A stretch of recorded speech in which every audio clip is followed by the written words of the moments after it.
Bonjour, une nouvelle brève de Bouchra Moufti Baïkom, End Coach, et un nouveau axe sur le coaching. Et cette fois-ci, je vais parler de la première séance du coaching, plus spécialement des questions qu'il faut se poser pendant la première séance. Vous allez me dire, mais la première séance, est-ce qu'elle est aussi importante au point de préparer des questions pour cette première séance? Ma réponse est oui. Oui, et j'insiste sur le oui. Oui, 1000 fois, je le répète. Oui, toute la stratégie de coaching est fonction de la première séance. Si on la prépare mal, forcément, on risque de rater ce coaching. Je me rappelle que je devais faire du coaching d'une femme chef de division dans la direction financière d'un organisme public à gestion privée et que j'avais tenu une réunion avec cette personne pour un coaching qui a été commandé par son directeur financier. Et là, on était dans c'est-à-dire une action, un contrat tripartite entreprise représenté par le directeur financier, la femme chef de division financière et moi-même. Et là, j'avais demandé à faire, après première rencontre avec le directeur, pour comprendre un petit peu pourquoi il passe commande de ce coaching, j'avais demandé à faire une rencontre par la suite, c'est-à-dire j'avais demandé à passer à l'acte, et avant de passer à l'acte, j'avais bien sûr préparé, après la préparation du contrat tripartite, j'avais préparé mon guide de questionnement. Et retenez que la première séance de coaching, je le répète, doit être bien préparée. Et qu'il y a au moins 6 questions importantes ou 6 thèmes de questions qu'il faut poser pendant cette première séance pour pouvoir maîtriser la problématique et pour pouvoir mieux, mieux définir la stratégie à prendre par la suite. La première question était: pourquoi avez-vous choisi ce coaching en ce moment-là? Je vais vous dire une chose très importante, c'est que même si le directeur, c'est lui qui avait passé commande, mais il s'était concerté au préalable avec chef de division pour qu'elle fasse ce coaching.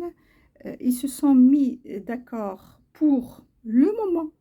Et là, le premier axe tourne autour de pourquoi je vais faire ce coaching, par exemple, aujourd'hui, pas demain. Pourquoi je vais le faire pendant l'été, pas pendant l'hiver. Pourquoi je vais le faire à la veille, par exemple, la préparation d'un bilan financier. Pour ce cas-là, pourquoi je veux le faire le matin, pas l'après-midi. Bon, ce qui est important, c'est de voir le ici et le maintenant. Pourquoi spécialement en ce moment? La deuxième question, et elle est très très importante, c'est les attentes de ce coaching. Là, je l'ai dit tout à l'heure, j'avais vu avec le directeur, j'avais cerné la problématique, on avait défini ensemble les axes du contrat, mais il fallait que je voie aussi la chef de division, qu'est-ce qu'elle attend, quelles sont ses attentes de ce coaching, pourquoi elle a accepté de se faire coacher, est-ce qu'elle a compris la problématique, est-ce qu'elle a compris pourquoi son directeur a voulu passer commande de ce coaching, et ainsi de suite. Donc retenez le deuxième axe, ce sont des questions qui tournent autour de quelles sont vos attentes de ce coaching. La troisième question, est-ce qu'il y avait, et là on insiste pour voir, est-ce qu'il y a un souhait particulier pratiquement pour définir ensemble le mode de fonctionnement? Comment va-t-on faire ce coaching? Comment on va pratiquement, ce coaching va-t-il être, c'est-à-dire va-t-il fonctionner? Donc, et précisément, ma question était: avez-vous un souhait particulier pour votre mode de fonctionnement? Je le répète, le mode de fonctionnement des séances de coaching.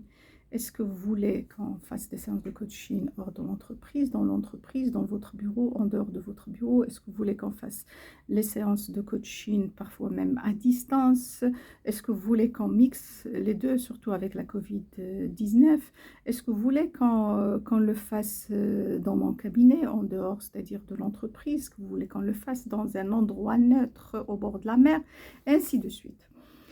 Et la quatrième question, et là, on essaie en tant que coach de mieux cerner la problématique de coaching et on repousse d'une autre manière la question par rapport à la demande de coaching. On lui pose la question, est-ce que vous pouvez reformuler encore une autre fois votre demande de coaching?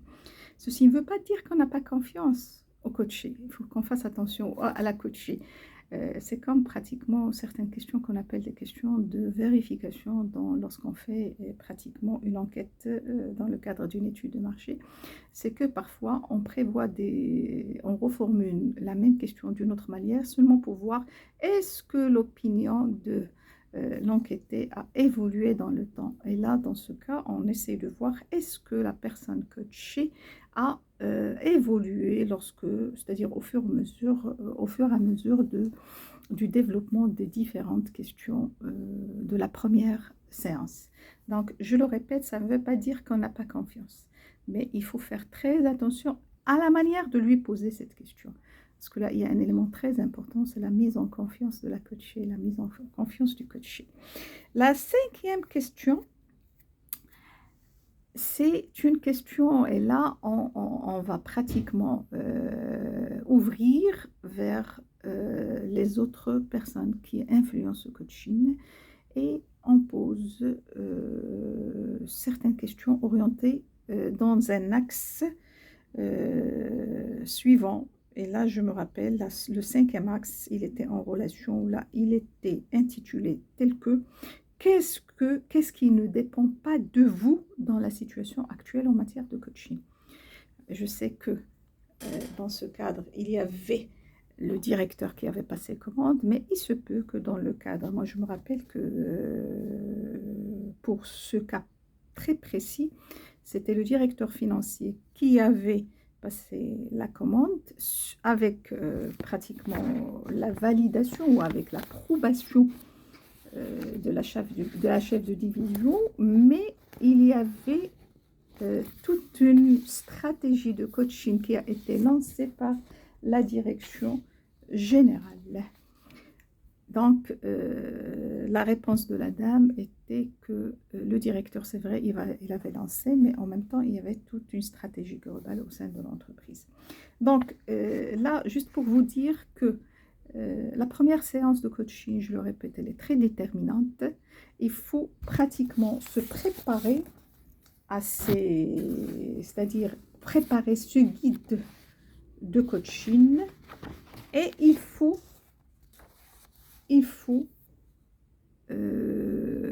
prendre le temps d'écouter les réponses de la future coachée ou du futur coaché pour pouvoir réussir, d'abord pour pouvoir définir une bonne stratégie de coaching et pour pouvoir réussir son action de coaching. Si vous voulez plus de détails sur le guide de questionnement pendant la première séance de coaching, il y a un livre, je vais voir, est-ce que je l'ai ici dans ma bibliothèque? Il y a un livre qui s'appelle La première séance de coaching. J'ai oublié le nom de l'auteur. Malheureusement, je pense que je l'ai laissé chez moi.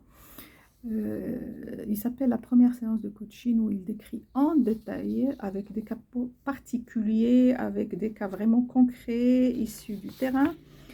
Cette première séance de coaching dans les champs d'action généralement tourne autour du moment, du sens, de la relation, de la demande et de l'environnement. Donc retenez ces 5 axes, pas 6, j'avais dit 6 questions, c'est 5 questions, le moment, le sens, la relation, la demande et l'environnement.